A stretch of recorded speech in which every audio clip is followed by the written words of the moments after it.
नमस्कार, मैं हूँ रेखा उपाध्याय। अपने यूट्यूब चैनल पे आप सभी का स्वागत करती हूँ। आज एक बहुत प्यारा सोहर गीत सुनाने जा रही हूँ।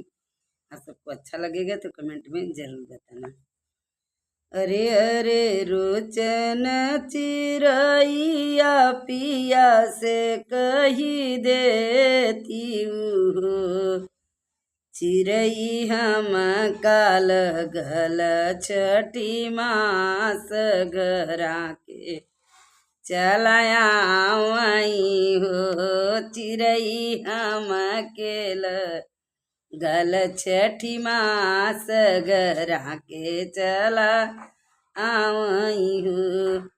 अरे अरे रोचनी चिरैया धना से कही दे हो, धान बड़े हो सा हब कनो करियत छुट्टी नाई मिलई हो, धन बड़े हो साहब कनो करियत छुट्टी या न मिलई हो।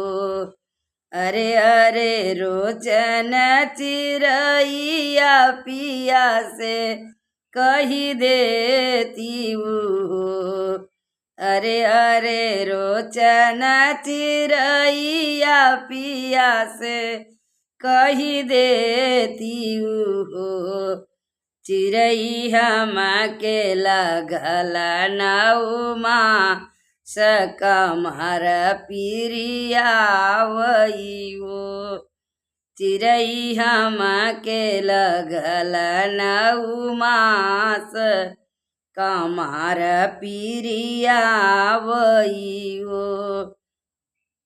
अरे अरे रोचन चिरैया धना से कही देती हो, धन नैहरे से भाभी के बोलाव कमर दब वावऊ हो, धन नैहरे से भाभी के बोलाव कमर दब वावऊ हो। अरे अरे रोचन चिरैया पिया से कही देती हो, पिया तोहरे बहनी नंदला लगरा के चलाया वऊ ओ, पिया तोहरे बहनी नंदला लगरा के चलाया वही हो।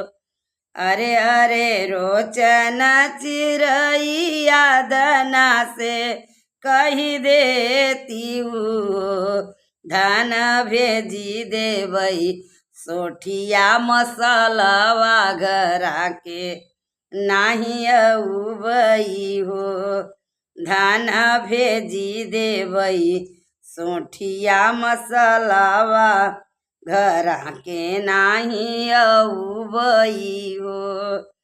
अरे अरे रोचनी चिरैया पिया से कही देती हो, पिया लाल तोहरा खेलैया गनावा घरा के चला आवऊ हो, पिया लाल तोरा खेलैया गनावा घरा के चला आवऊ।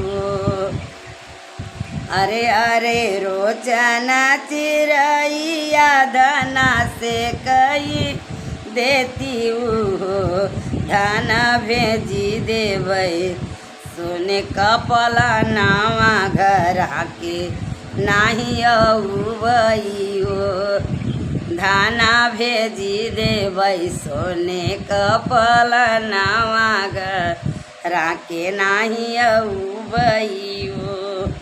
अरे अरे रोचन चिरैया पिया से कही देती हो, पिया लाल तोहरा पापा बोलावई घरा के चला आवऊ हो, पिया लाल तोहरा पापा बोला वही घरा के चलाया बहू।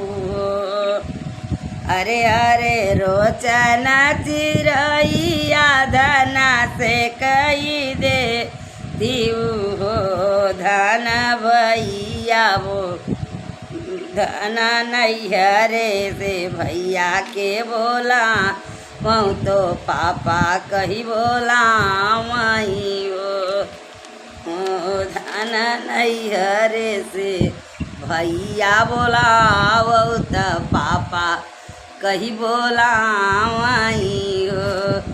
अरे अरे रोचन चिरैया पिया से कही देती हूँ ओ पिया हम के लगल छठी बाँस घर के चलाया बहू।